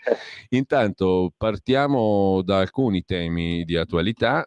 Si è parlato di case green, si è parlato di stop ai motori benzina e diesel. Tu poi hai affrontato anche il capitolo del regolamento Euro 7, cioè il fatto che sempre l'Unione Europea vorrebbe imporre nuovi limiti di emissioni inquinanti alle automobili, no? Ma fatto inedito, la prima volta in 10 anni, tu lo hai sottolineato, la Camera ha detto no, ha dato parere contrario a una bozza di regolamento europeo in questo senso. Poi vogliamo essere enciclopedici, le butto là tutte, poi ti lascio subito la parola, Sì, Stefano. certo. Allora, oggi abbiamo notizia, ne parla qualche giornale, abbiamo appena finito la rassegna stampa, del fatto che l'Unione Europea mette ancora sotto schiaffo l'Italia sul tema dei migranti, le regole del Trattato di Dublino. Il vero carico è sui paesi del nord, bisogna fermare i migranti che fuggono, altrimenti si violano le regole di Dublino. Francia, Paesi Bassi e Germania attaccano l'Italia su questo argomento. C'è la Volkswagen che invece lascia l'Unione Europea, e qui parliamo di nuovo di automobili, e se ne va negli Stati Uniti perché lì i sussidi di Biden sembrano attrarre il gigante automobilistico tedesco per la produzione di batterie. E poi c'è l'Europa che dice che le regole sugli aiuti di Stato alle imprese possono essere tenute un po' più blande fino al 2025. Il tema delle concessioni balneari, il Consiglio di Stato ha bocciato la proroga al 2024 decisa dall'Italia, chiuderebbe il nostro quadro. Ne abbiamo già fin troppo, perché abbiamo già tanti argomenti. Insomma, cos'è che unisce tutte queste questioni? Ti faccio una domanda sintetica, poi ti lascio tutto lo spazio per affrontare i vari capitoli, compreso il fatto Ma che quelle che avete affrontato. La sintesi è che si comincia a fare le pulci, diciamo, alle cose irrazionali che vengono dall'Europa, o si va dietro come i pecoroni? No, si comincia a fare le pulci, ma soprattutto si guarda un aspetto che è quello del buon senso delle norme. Cioè, molto spesso abbiamo subito una normativa europea, ma anche a livello nazionale, quando è stato al governo il PD, e l'abbiamo sperimentato governandoci insieme in quel periodo obbligatorio, diciamo così, per dare una risposta alla crisi economica e alla pandemia. Cioè, se le regole fatte non hanno buon senso, inevitabilmente cozzano poi con la realtà. Cioè, quello che stiamo riscontrando oggi e su cui ci stiamo ovviamente battendo in maniera anche, devo dire, con qualche soddisfazione, come già sottolineato prima, è rispetto a regole che sono state imposte su base squisitamente ideologica, perdendo di vista poi la reale capacità di realizzare, di seguire queste regole. Sarò più esplicito. Chi non è d'accordo per mettere regole che consentano di avere l'aria meno inquinata e di avere un migliore valore della qualità dell'ambiente? Tutti siamo d'accordo, però occorre anche essere chiari su come poi queste regole vengono applicate e su come poi la gente deve regolarsi per poterle rispettare e per poter ovviamente stare al mondo, perché se alla fine si crea un disequilibrio tra un valore, chiamiamolo pure, di qualità dell'ambiente e un'economia che deve sostenerlo, si obbliga sostanzialmente poi la gente a violare queste regole, e questo non è buon senso. Anzi, si produce l'effetto contrario, il rigetto. Nel caso specifico, apro parentesi, è molto curiosa l'accelerazione, tra l'altro, da parte dell'Unione Europea, da parte del Parlamento Europeo, nell'andare in questa direzione che stiamo dicendo, quindi una direzione molto spinta ideologicamente sull'ambiente, nella fase finale del proprio mandato. L'anno prossimo si voterà per le elezioni europee, nel 2024. Ecco, in questa fase finale c'è un'accelerazione, ma proprio esagerata, esasperata, che è un pochettino sospetto. Insomma, diciamo che dopo il Qatar Gate, sì, qualche dubbio viene, perché oggettivamente tu hai adombrato anche un prossimo China Gate. Ma guarda, su questo onestamente, cioè, se siamo parlamentari siamo lì anche per dire le cose che magari qualcuno può avere dei problemi a dire, rappresentando però un interesse generale. Cioè, io lo dico e lo diciamo un po' tutti, la Lega lo dice continuamente in Parlamento: attenzione, perché tutte queste regole portano un beneficio indubbio alla Cina e ai prodotti cinesi e portano una crisi indubbia all'economia, nel caso specifico italiana, ma europea. Quindi qualche dubbio sulla salubrità e sulla igienicità di queste regole viene, perché onestamente altrimenti non ce lo si spiega. Sarò ancora più esplicito. Sono state messe regole, parliamo in questo caso del motore endotermico, Sì. dove per endotermico si definisce i motori che hanno una combustione interna, Sì. quindi che possa essere diesel, che possa essere benzina, ma aggiungo anche che possa Gli altri. essere biocarburante Certo. piuttosto che idrogeno. Ecco, con questo però indicando già che non è vero che il motore endotermico corrisponde a inquinamento. Se si produce un motore a combustione interna, ad esempio a idrogeno, questo non ha emissioni inquinanti per l'ambiente. Ecco, poi io ho letto, tu ne saprai sicuramente di più, però come cittadini normali abbiamo anche letto che esistono carburanti tradizionali come la benzina e il diesel che nelle ultimissime elaborazioni e generazioni sono pulitissimi. Ma sì, ma certo, cioè poi senza andare sull'idrogeno che ancora lo stroncano in culla, no? Ti dico di no prima ancora di aver iniziato a percorrere il sentiero, però rimanendo al tradizionale, ormai ci sono diesel e benzina che inquinano veramente niente. Ma guarda Giulio, cioè una cosa è sicura, nella ricerca abbiamo scoperto che si trovano delle soluzioni che spesso e volentieri all'origine non erano neanche immaginabili. Quello che è assurdo è che la scelta dell'Unione Europea non dice che bisogna arrivare a motori che abbiano emissione inquinante zero, ma dice che bisogna usare solo i motori a energia elettrica. Cioè allora prevale il mezzo e non l'obiettivo. Ecco, questa cosa è quantomeno sospetta, perché ovviamente? Perché obbliga chi fa ricerca nelle case automobilistiche piuttosto che qualsiasi produttore ad abbandonare investimenti in settori alternativi e anche in promettenti alternative rispetto alla benzina e al diesel e a bloccare qualsiasi investimento a favore della batteria elettrica, che oggi sappiamo è sostanzialmente il monopolio della Cina. Ecco, questa cosa non mi sospettisce molto. Ecco Stefano, questo discorso scusami, prego. La direttiva Euro 7, che in questo caso addirittura imporrebbe dei vincoli sulle ruote, quindi sul rotolamento delle ruote, sull'attrito, piuttosto che sul sistema frenante o sulla durabilità delle batterie. Faccio un esempio, Giulio, poi per quanto vuoi. No, figurati, ci mancherebbe, anzi è utile che si sappiano le cose nel dettaglio e non per slogan. Sì, perché sennò poi arriva certa sinistra ambientalista che dice siete contro l'ambiente, ma tutt'altro. Noi vogliamo fare l'interesse dell'ambiente, ma allo stesso tempo non strozzare le nostre persone mettendole poi a vivere sotto i ponti perché non hanno più soldi. Cioè, faccio un esempio, noi tutti più o meno abbiamo in mano un telefonino. Quando la batteria arriva al 70% e vai da un rivenditore e dici senti cosa posso fare perché non tiene più la carica, e questi ti dicono ascolta, comprane un altro che ti conviene di più che cambiare la batteria.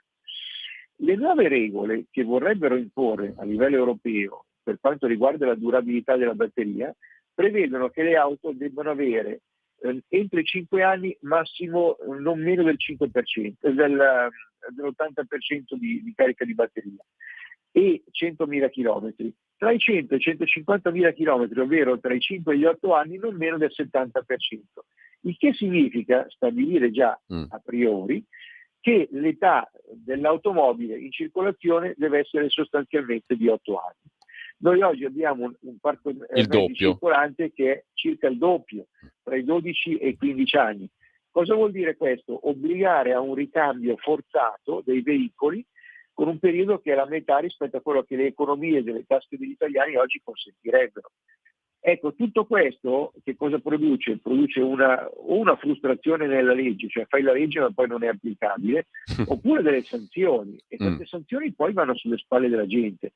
Quindi grande cautela, grande attenzione, abbiamo bloccato questo tipo di scelte con appunto una posizione contraria. Molto chiaro, anche oltretutto questo modo di procedere induce a pensare il peggio, perché quando tu fai legislazione in questo modo vuol dire che stai tutelando degli interessi specifici, è evidente, no? Non tanto delle questioni di carattere generale. E allora viene fuori il discorso del Qatargate, non sorprende che ci sia corruzione, tra virgolette, sulla base del lobbismo forte. Cioè è chiaro che tu fai delle leggi per delle lobby, punto, che non sono a beneficio comune. Se mi dici, come dicevo prima, se tu definisci che tutti i motori devono avere entro il 2035 emissione zero, quindi non devono inquinare l'ambiente, nella sfida ci sta. Magari stimoli la ricerca. Bisogna investire tanto nella ricerca per trovare le soluzioni migliori, quali che siano. Certo. Se però tu dici, per me esiste solo una soluzione, che è quella della batteria elettrica, escludendo tutto quello che la ricerca sta invece approfondendo, vuol dire che hai fatto una scelta di mercato, cioè di andarti a fornire dei cinesi. Ecco, certo che è una roba paradossale, guarda, dopo tanti anni, no, noi siamo nati, bene o male, con la retorica europea anche positiva, no? Nel senso, c'è il mercato, l'apertura, possiamo andare a fare i viaggi per tutti i paesi d'Europa, siamo quella generazione che ha vissuto a quella roba lì. Quella prima di noi ancora di più, perché nasceva dalla guerra e il sogno era bello. Adesso tu ti trovi che i parlamenti nazionali diventano i luoghi in cui si resiste alle follie. È proprio l'opposto del sogno europeo, mi viene da dire, no? Cioè sono le trincee nelle quali combatti la follia, i parlamenti nazionali. Bella Europa che sta venendo fuori sempre più, no? Sì, ma perché c'è stata una degenerazione politica, cioè qui adesso non è per voler attirare tutte le volte contro la sinistra, però c'è un'impostazione ideologica alla Greta Thunberg, insomma, spinta proprio dalle lobby che stanno dietro e usano l'ecologia come scalpello per andare poi a intervenire sull'economia e deformare anche il nostro modo di vivere, che ha allontanato rispetto agli ideali iniziali. Cioè, Giulio, mi piace ricordare che l'Unione Europea nasce dalla comunità del carbone e dell'acciaio, certo. cioè la CECA. Aveva un obiettivo, era quello di evitare che i paesi si facessero la guerra tra di loro per l'energia, per la ricchezza, per trovare un equilibrio economico e mettessero a fattor comune le soluzioni. Cioè noi oggi siamo nel bel mezzo di una crisi energetica e l'Europa non riesce a sviluppare al suo interno una proposta energetica che valga per tutti. Con questo per dire che cosa? Che nei giorni scorsi abbiamo letto tutti, abbiamo avuto notizia che la Francia, per conto suo, fuori dagli schemi europei, ha fatto accordi con altri paesi europei, non con l'Italia, in questo caso con la Germania, in questo caso con i paesi del nord Europa e alcuni anche dell'est europeo, per sviluppare ricerca e nuovi impianti di energia nucleare, al di là di quello che può essere qualsiasi, scelta per tutta l'Unione Europea, ovvero è il fallimento dei presupposti iniziali. Perché? Perché spingono sempre su aspetti ideologici e non pragmatici. Cioè, qui è questione proprio di capirci sui metodi. Certo. Questi alla fine pensano di poter deformare il modo di vivere delle persone, ma solo su questioni ideologiche, non per dare un migliore assetto all'economia e alla vita delle persone. E su questo noi non siamo d'accordo. Per chiudere la nostra conversazione, certo, io dicevo, ne potremo parlare tantissimo, potremo sentire anche le opinioni di chi ci ascolta, lo faremo in futuro, però per chiudere questa rubrica vorrei chiederti qual è tra le questioni di cui abbiamo parlato, alle quali abbiamo accennato, anche quella più rischiosa, tra virgolette, per noi. Perché a me mi fa un po' paura la cosa delle case green, no? È quella che tocca veramente tutta la nazione, tutte le nazioni, ma in particolar modo l'Italia, che comunque rimane un paese di proprietari di case, spesso vecchie, spesso storiche, spesso molto anziane nella loro datazione, però insomma, se ci devi mettere mano, chi te la paga? Una ristrutturazione onerosa come quella che vuole la direttiva europea sulle case green? Sulle altre questioni forse ci sono i dubbi della Germania, no? Sulle automobili e tutto il resto, e forse si cambia direzione. Quella roba lì rimane in piedi? È un rischio vero? Sì, è un rischio vero, partendo da un ragionamento che è quello che hai accennato prima, cioè l'Italia rispetto ad altri paesi europei ha una grandissima quantità di proprietà, cioè siamo intorno all'80%, cioè è evidente che mettere mano a una casetta di legno in stile nord europeo, banalizzo, casetta Ikea, chiamiamola così, o mettere mano per farla diventare efficiente dal punto di vista energetico, seguendo queste regole europee. Ricordo che c'è una scala che va dalla A, dove vuol dire che sostanzialmente quell'edificio è neutro, non ha dispersione di calore, quello che assorbe e quello che ridà è praticamente neutro, fino alla lettera F, che è il punto peggiore. Ecco, il 65% circa del nostro patrimonio edilizio sta tra la dirà F, perché sono case costruite nei secoli passati, fatte di mattoni, fatte di cemento, fatte di pietra, e non è mica come prendere una casetta di legno costruita negli ultimi 50 anni e adattarla, cioè qui significa entrare veramente in maniera molto costosa e impegnativa. Questo che cosa può produrre? Ripeto, o una frustrazione rispetto alla norma, cioè fatta la norma poi siamo costretti a violarla, e questo metterebbe sotto scacco ovviamente il governo, non solo gli italiani. Oppure dall'altra parte obbligare a delle spese folli, come abbiamo visto anche per il 110%, che fanno poi sballare i conti nazionali.